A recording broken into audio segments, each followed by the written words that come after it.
সেটা হলো কি যে আজমির শরীফ হিন্দুস্তানের বাদশাহ গরিবে নওয়াজ খাজা মঈনুদ্দিন চিশতি আজমিরি হুজুরের মাজার শরীফ জিয়ারত করার জন্য পশ্চিম বাংলা থেকে বিভিন্ন জেলা থেকে মানুষ যায় হুজুরের মাজারে গিয়ে দোয়া নেন। যে এই পশ্চিম বাংলার বিভিন্ন জেলা থেকে মানুষ যাচ্ছিলেন, রাস্তার ধারে বাস দাঁড় করিয়ে দিয়ে নামাজ পড়ছে, আল্লাহর নামাজ আপনার আদায় করছে। রাস্তার ওপরে নাই, রাস্তার সাইডে, কিন্তু তাদের আপনার ওই রাস্তার ওপরে দাঁড় করিয়ে কান ধরে ওঠবোস করানো হয়েছে। সেই ভিডিও নিশ্চয়ই আপনারা দেখেছেন। এই পশ্চিম বাংলায় আপনারা লক্ষ্য করলে দেখবেন কখনো বলা হয় মুসলমানের সিনাই ডাইরেক্ট গুলি করে করে মারা হবে, সোশ্যাল মিডিয়া খুললে পাবে আমার মা বোনেদের নিয়ে বাজে আপনার বাজে কমেন্ট, বাজে বক্তব্য দেওয়া হয়। যে আবার কখনো পশ্চিম বাংলায় আওয়াজ তোলা হয় মুসলমানকে লাথি মেরে আপনার ঘাট ধাক্কা দিয়ে পাকিস্তান বাংলাদেশে পাঠানো হবে। বিভিন্ন রকম আপনারা দেখছেন যে 25 সাল কঠিন সময়, কঠিন টাইম। আর আজকে যদি খবর আমি বলি আপনারা শুনলে অবাক হবে। আমাদের হুগলি জেলা একটা জায়গা আছে, নাম হচ্ছে হরিপাল। আমাদের ফুরফুরা শরীফের খুবই কাছাকাছি হুগলি জেলা হরিপাল বলে একটা জায়গা আছে। ওই জায়গায় একটা কর্মস্থান, সেই কর্মস্থানের ওপরে যে বর্তমান যে সরকার আছে, আমি বর্তমান সরকারের বিরোধিতা করছি যারা, যে মনে রাখবেন যে আমাকে ভুল বুঝবেন না, আমি কারো পক্ষে কারো বিরুদ্ধে নাই, তবে এতটুকু ইসলামের বিরুদ্ধে যে বলে আমি তারও বিরুদ্ধে, মুসলমানের বিরুদ্ধে যে বলে আমিও তার বিরুদ্ধে, কোরআনের বিরুদ্ধে যারা চক্রান্ত করে আমিও তার বিরুদ্ধে। যে বর্তমান বর্তমান যে আপনার পশ্চিম বাংলায় যে সরকার আছে, যে রাজ্য সরকারের যে কিছু আপনার গুন্ডা বাহিনী, তারা আমাদের ফুরফুরা দরবার শরীফের পাশে আপনার জায়গাটার নাম হলো আপনাদের বলে যায় আপনার হরিপাল। এই হরিপালে একটি তারা মেলা করছে কবরস্থানের জায়গার উপরে, অর্থাৎ কবরের উপরে জোর করে তারা মেলা করছে। সেখানে আমারই এক ভাই, আপনারা সোশ্যাল মিডিয়ায় প্রায় টাইমে প্রায় সময় দেখে থাকেন আপনারা, আমারই এক ভাই সেখানে গেছে, প্রতিবাদ করছে। আমি আসেম বিল্লাহ আপনাদের এই জলসার আসার কারণে আমিও আপনার যাব ইনশাল্লাহ। এই মেলাকে বন্ধ করতে হবে, আমিও যাব, সেখানে গিয়ে প্রতিবাদ জানাবো। এবং এখান থেকে আমি আসেম বিল্লাহ শুধু নয়, আমরা প্রত্যেকেই রাজ্য সরকারকে অনুরোধ করব, আপনার এই ক্ষমতাকে কিছু ব্যক্তি অপব্যবহার করছে, যে এই অপব্যবহার না করতে না পারে সেদিকে আপনি নজর দেন, খেয়াল দেন। আর এই অপব্যবহার যদি এইভাবে করে, গরিবের উপর অত্যাচার, গ্রামে গ্রামে পাড়ার পাড়ায় গরিবের উপর অত্যাচার, গরিবের উপরে জুলুম, গরিব মানুষকে জোর করে আপনার গরিব মানুষের জোর করে জমি দখল করে লিয়া, গরিব মানুষের জোর করে দোকান পুড়িয়ে দিয়া, গ্রামে গ্রামে পাড়ায় পাড়ায় এরকম হাজারো ঘটনা ঘটে। তাদের কথা অনুযায়ী যদি না চলে, গরিব মানুষকে মিথ্যা মিথ্যা কেস দিয়ে জেলের ভেতরে ভরা হয়, এরকম খবর আছে না নাই? আছে না নাই বলে? এরকম খবর আছে। যে তবে আমি আসেম বিল্লাহ আগেই বলেছি, আমি রাজ্য সরকারের বিরোধী করছি, যে না, যে সেই রাজ্য সরকারের ছায়া তলায় কিছু আপনার চ্যাংরা ফচকে নেতা এবং রাজ্য সরকারের কিছু আবার দালাল আছে, তারা এই ক্ষমতাটাকে অপব্যবহার করে গরিব মানুষের উপর অত্যাচার, জুলুম এবং ইসলামের উপরে তারা আঘাত করছে। শুধু কেন্দ্র সরকারকে আসেম বিল্লাহ সিদ্দিকী দোষ দেবো যে না, যে কেন্দ্র সরকার যেমন ওয়াকফ বিল পাস করতে চাইছে, আবার রাজ্য সরকারের কিছু ব্যক্তি আছে তারা হাজার হাজার আপনার বিঘে সম্পত্তি তারা মেরে রেখেছে। এর দাবিটা তুলবে কে? তাই তো নাকি? এর দাবি তুলবে কে? কলিকাতার বুকে অনেক সমাবেশ হলো ওয়াকফ বিলের বিরুদ্ধে, কিন্তু আমি আসেম বিল্লাহ সিদ্দিকী যতটুকু লক্ষ্য করে দেখেছি যে কেন্দ্র সরকারের বিরুদ্ধে বিরুদ্ধে কথা বলেছে যে ভালো, কিন্তু রাজ্য সরকার যে মেরে রেখেছে, আপনার রাজ্য সরকারের কিছু ব্যক্তি যে মেরে রেখেছে ওয়াকফ সম্পত্তি, আমি আসিম বিল্লাহ সিদ্দিকী জানাই যে আমাদের মুসলিম যে ওয়াকফ সম্পত্তি তাড়াতাড়ি যেন তারাও যেন ফিরিয়ে দেয়, এবং এই বিল যেন পাস না হয়। আমাদের প্রত্যেককে সজাগ হতে হবে, সচেতন হতে হবে। আমরা প্রত্যেকেই যদি একটা প্ল্যাটফর্মের নিচে যদি আসতে পারি, একটা ছাতার তলায় যদি আসতে পারি, আমি আসিম বিল্লাহ সিদ্দিকী এই মেসেজটা দিচ্ছি, আপনি সিপিএম করে, আপনি তৃণমূল করে, আপনি কংগ্রেস করে, আপনি বিজেপি করে, আপনি আইএসএফ করে, আপনি তাবলীগ জামাত, আপনি ওয়াহাবি, আপনি বেরেলি করে, আপনি জামাত ইসলামী করে, আপনি ফুরফুরা করে, যাই করেন না কেন, এই 2025 এখনো যদি একটা ছাতার তলায় যদি আসতে যদি না পারে, একটা প্ল্যাটফর্মের নিচে যদি আমরা যদি আসতে যদি না পারি, কপালে বিপদ আছে।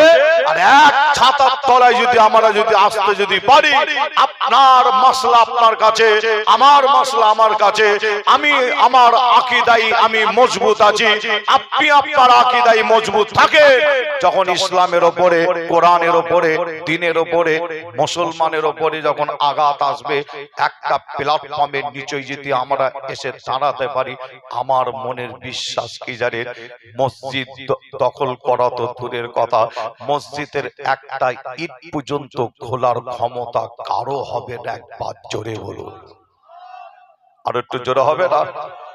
মুসলমানের ঘরে ছেলে মেয়েরা, পাড়া তরুণেরা, আয়ামা নওজওয়ান যুবকেরা, পর্দার অন্তরালে মা বোনেরা, এ আমার নবী প্রেমিকেরা, তাই আমি আসিম বিল্লাহ আপনাদের ছোট ভাই, ছোট ছেলে হিসাবে আপনাদের জানিয়ে দিয়ে যায়, ভুল আপনারা আমাকে বুঝবেন না। আমি আসিম বিল্লাহ আপনাদের জানিয়ে দিয়ে যায়, এই 2025 সাল কঠিন সময়, কঠিন আপনাদের জানায়, একটা প্ল্যাটফর্ম, একটা ছাতার তলায় আসার কথা বলা হচ্ছে, এর মানে এটা নয় আমরা অন্য কোন ধর্মের উপরে আঘাত করব, যে না, ইসলামী শিক্ষা দেয়নি, কোরআনে শিক্ষা দেয়নি, দ্বীন শিক্ষা দেয়নি, শরিয়া শিক্ষা দেয়নি, আমার ইসলাম শিক্ষা দেয় প্রত্যেক ধর্মের মানুষের সাথে মিলেমিশে থাকো, প্রত্যেক ধর্মের মানুষের সাথে মিলেমিশে একসাথে থাকো।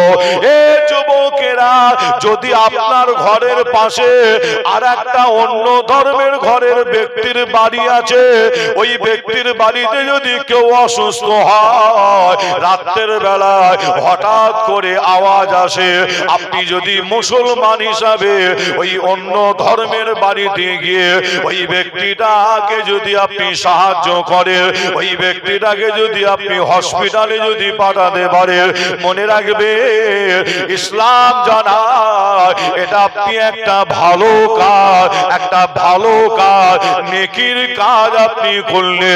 এ যুবকেরা, আমি আসিম বিল্লাহ এই 2025 সাল মেসেজটা এই কারণে দিয়ে, আমাদের মসজিদ আমাদের হিফাজত করতে হয়, আমাদের মাদ্রাসা আমাদের হিফাজত করতে হয়, আমাদের কর্মস্থল আমাদের হিফাজত করতে হয়। কে কি করেন জানার প্রয়োজন নাই, কে কি দল করেন জানার প্রয়োজন নাই।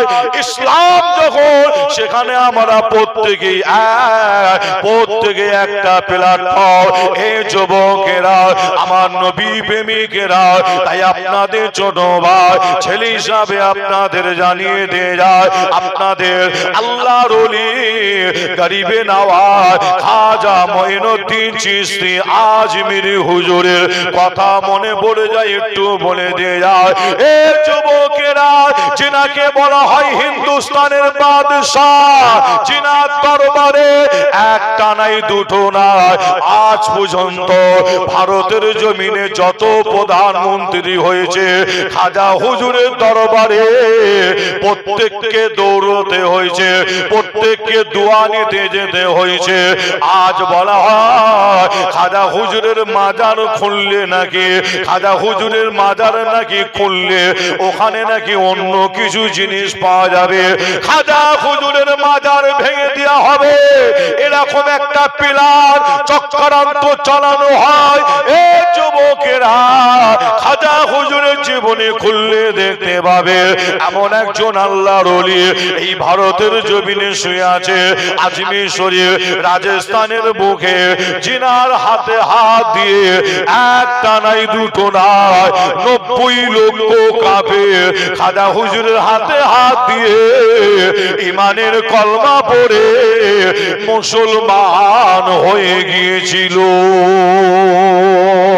আরো জোরে বলুন সুবহানাল্লাহ, আরো একটু জোরে বলুন সুবহানাল্লাহ। এ নবী প্রেমিকেরা, তাই আপনাদের জানিয়ে দেয় এই ভারতের জমিনে মাথায় টুপি দেনেওয়ালা কলমা পড়নেওয়ালা একজন মুসলমান ছিল না। আমার আল্লাহ পাক খাজা হুজুরকে ভারতের জমিনে রাজস্থান আজমির শরীফের জমিনে আল্লাহ পাঠিয়ে দিল।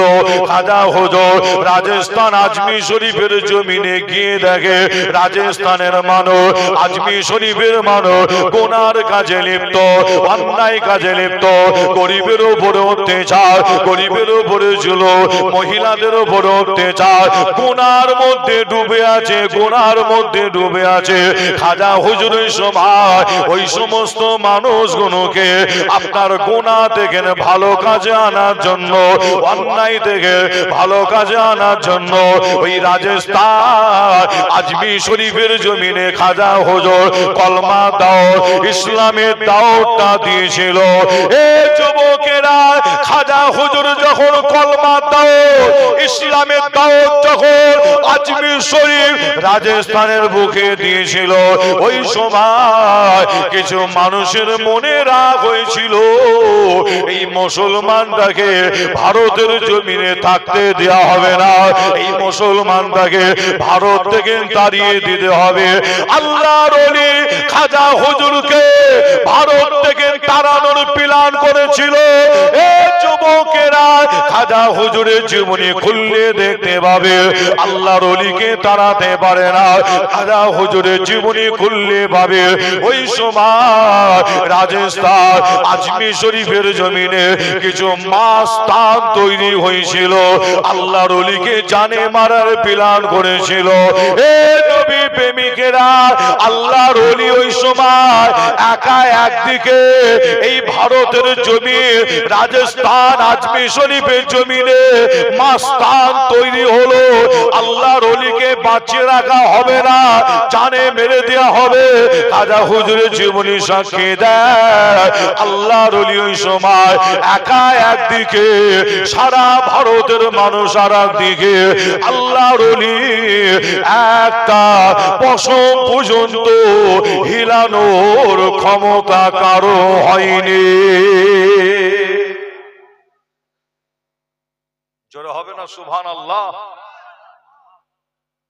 খাজা হুজুরকে যখন জানে মারতে পারেনি, খাজা হুজুরের জীবনী সাক্ষী দেয় ওই সময় রাজস্থান আজমির শরীফের জমিনে একটা বড় টপ র্যাঙ্কের মাস্তান তৈরি হলো, টপ র্যাঙ্কের, যার নাম শুনলে মানুষ ভয়ে কাঁপতো। ওই সময় যার নাম শুনলে আজমির শরীফ রাজস্থানের মানুষ ভয়ে পেরেশান হয়ে যেত।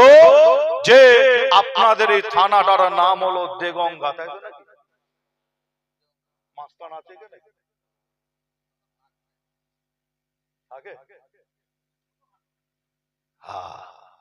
দেগঙ্গা থানা, তাই তো নাকি? ছোটখাটো মাস্তান নাকি, যাকে বলা হয় ফচকে মাস্তান, তাই তো নাকি? ফচকে মাস্তান। তবে মাস্তান যখন দেগঙ্গা থানার এরিয়ায় যদি কোনো মাস্তান থাকে, আমি পীরের ঘরের বাচ্চা বলে যাচ্ছি, সাবধান হয়ে যা। কেন? এর আগে অনেক বড় বড় টপ র্যাঙ্কের মাস্তান ছিল, আমার আল্লাহ তাদের ধুলোর সাথে ধুলি সাত করে দিয়েছে। জোরে বলো, জোরে হবে না? আর এই সমস্ত যে ফচকে মাস্তান আছে, লক্ষ্য করে দেখবে কাদের ওপরে অত্যাচার, যত অত্যাচার গরিব মানুষের ওপরে, ঠিক না ভুল? যত জুলুম গরিব মানুষের ওপরে, যে যত জুলুম যত অত্যাচার সব গরিব মানুষের ওপরে। যে দেগঙ্গা থানার এরিয়ায় যদি কোনো মাস্তান যদি থাকে, আসেম বিল্লাহ সিদ্দিকী সাবধান করে দিয়ে যাচ্ছে, সাবধান, নাহলে আমার আল্লাহ আপনাকে ধুলোর সাথে মিশিয়ে দেবে। মাস্তান ছিল নমরুদ, নাম শোনেন না? নাম ছিল কি নমরুদ। নবী ইব্রাহিম আলাইহিস সালামকে আগুনে ছুঁড়ে ফেলে দিয়েছিল, কিন্তু আল্লাহ ইব্রাহিম নবীকে ওই আগুন থেকে হেফাজত করেছিলেন। জোরে বলো। নমরুদ বাড়তে বাড়তে বেড়ে গেল, এত বেড়ে গেল, বলছে আমি হচ্ছি খোদা, আমাকে খোদা বল।